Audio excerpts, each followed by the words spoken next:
Alors, je suis très heureux que cette hypothèse de l'article 16 apparaisse parce que moi, je défends cette thèse-là depuis très longtemps, très très longtemps.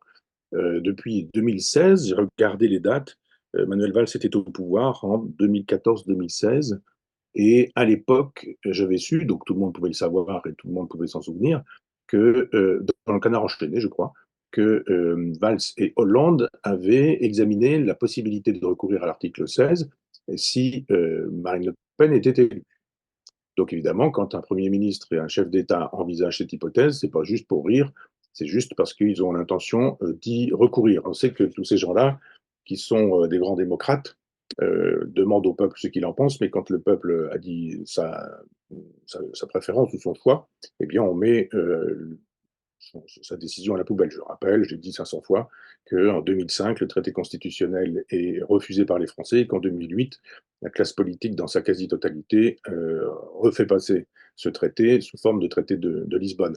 Et bien là, la seconde hypothèse, la nouvelle hypothèse, c'était que si le peuple votait mal, s'il votait Marine Le Pen, eh ben, on n'allait pas respecter quand même ce que le peuple avait dit. Voilà, des gens qui sont des grands démocrates qui nous disent on va aux consultations électorales, mais si ça ne nous convient pas, on abolit la consultation électorale et on envisage la faisabilité d'un recours à l'article 16 qui permet, en cas d'insurrection, quand il y a du désordre, eh bien de demander à l'Assemblée nationale et au Sénat, je crois que ça fonctionne comme ça, la possibilité de donner au chef de l'État les pleins pouvoirs pour régler le problème. C'est le principe de la dictature romaine, le dictateur romain, on lui donnait les pleins pouvoirs pour un temps donné et pour une chose donnée. C'est-à-dire que quand il avait fait ce qu'il avait à faire, régler un problème, par exemple, avec des militaires qui envahissent une cité, eh bien, c'était terminé la dictature pour lui. On connaît l'histoire de Cincinnatus, qui retourne à son champ une fois qu'il a fait ce qu'on lui avait demandé de faire.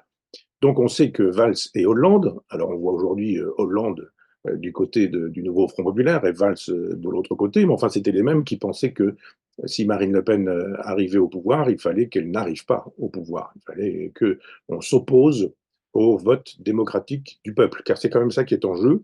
Tous ces gens qui descendent dans la rue aujourd'hui pour nous parler de liberté, d'égalité, de fraternité, de république, sont tout juste des gens qui nous disent le peuple doit voter comme ça.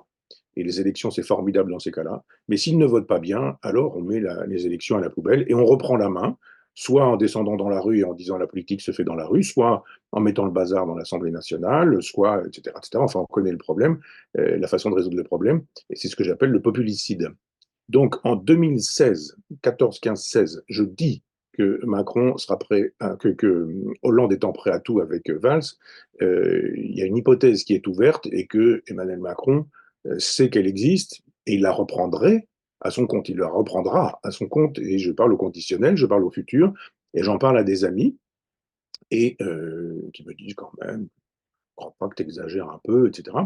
Et les amis pourraient témoigner, mais il se fait que mon frère Maxime Nagar, le rédacteur en chef de la revue Front Populaire, a retrouvé trace de cette hypothèse qui était la mienne dans un texte du 21 décembre 2019 qui était intitulé De méprisable méprisant.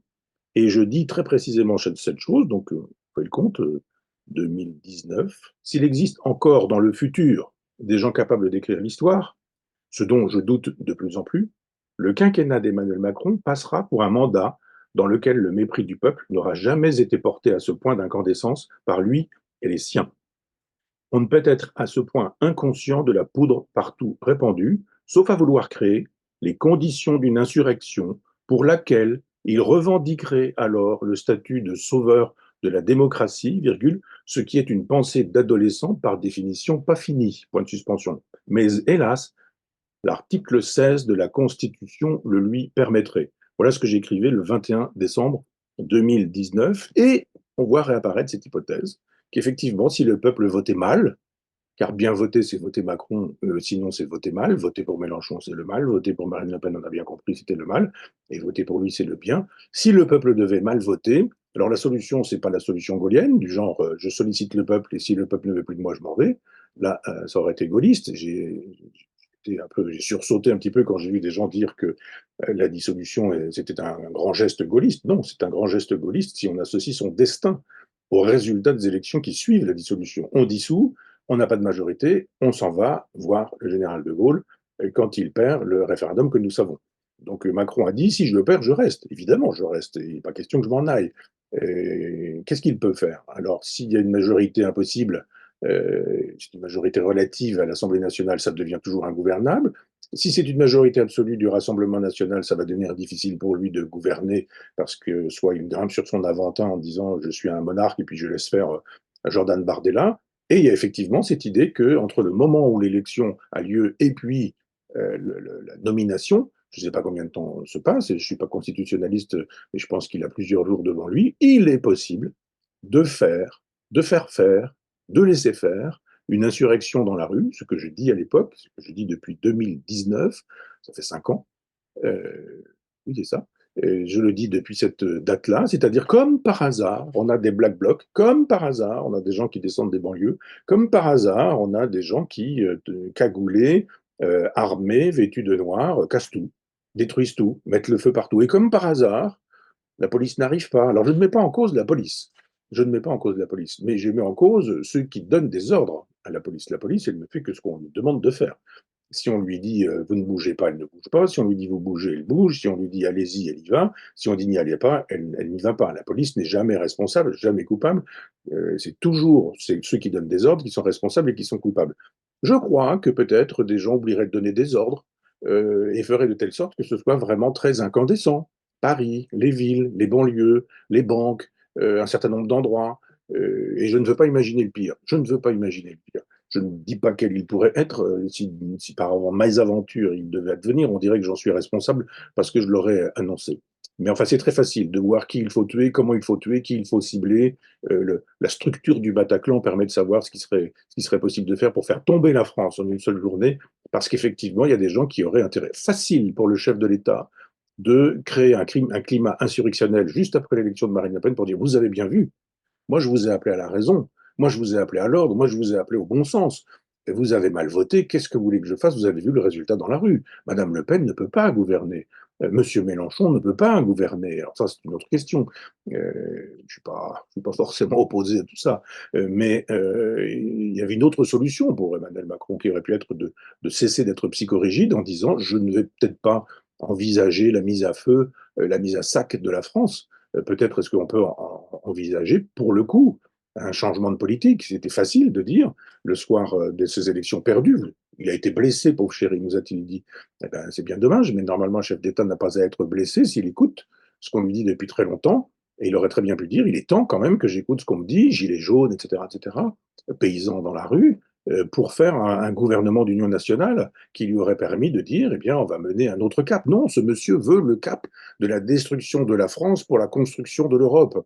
Et s'il s'agit de détruire la France en lui permettant de mettre le feu, eh bien, il mettra le feu, ou il laissera le feu progresser. Donc voilà, j'apprends en écoutant Europe 1, effectivement, que c'est une hypothèse qui n'est pas écartée. Et évidemment, quand on lui demande ce qu'il en est, l'entourage, c'est ce que c'est l'entourage, hein, c'est des gens qui fuitent et qui disent parce qu'il faut dire et faire savoir. Il faut absolument que ce soit dans les chaînes d'infos, sur les chaînes d'infos, dans l'heure qui suit, on dit mais pas du tout, ça n'a pas du tout été envisagé. Si l'entourage dit ça n'a pas du tout été envisagé, c'est bien la preuve que ça a été envisagé. Je crois capable cet homme, dont je dis depuis un certain temps qu'il a quand même des problèmes de nature psychique, j'ai quand même écrit 400 pages d'un livre qui s'appelle Foutriquet, c'est-à-dire Petit Branleur, si on veut vraiment une traduction, pour expliquer qui était ce personnage-là. Je rappelle que Foutriquet, c'est un personnage, enfin, c'est une insulte inventée, c'est une insulte, oui, inventée par Hébert pendant la Révolution française, qu'elle est reprise par Jules Vallès au moment de la Commune, et que Foutriquet, c'est Thiers.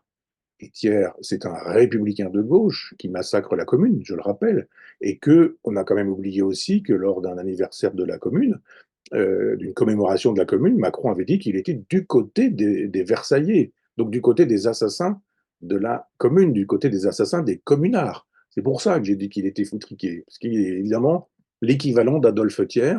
Cet homme nous dit, pendant la révolte des Gilets jaunes, qu'il a donc comparé aux communards, eh bien, il a fallu que quelqu'un aille à Versailles et que Thiers garantisse la République. Il a dit sous-entendu, pour qui comprendrait, pour qui aurait gardé la mémoire de ça, que le républicain qui était Thiers à l'époque, eh bien, c'est lui aujourd'hui, et qu'il est un républicain face à ces communards que sont les Gilets jaunes. Donc, on a bien vu dans quelle perspective il s'inscrivait. Je rappelle que Thiers fait fusiller, je crois que c'est 20 000 communards. Euh, il faudrait vérifier le chiffre, mais il fait massacrer les communards et qu'effectivement, il s'agit de sauver la République en massacrant des gens. Je pense que Macron est capable de tenir ce propos, disant qu'il faut sauver la République, éventuellement en tuant des gens ou en laissant tuer des gens, et que ce personnage est funeste, véritablement funeste. C'est-à-dire un homme qui n'a pas compris que pour sauver la France, peut-être peut-il se retirer, ou peut-être peut-il mener une politique en écoutant les Français, et qui préfère tout de même invoquer l'article 16 et laisser invoquer cet article 16 en disant parlez-en. Moi, je vous dis que je n'en parle pas, c'est juste pour que vous sachiez quand même que je pourrais y recourir. C'est-à-dire, c'est le chaos ou moi, alors qu'en fait, ce serait moi, donc le chaos.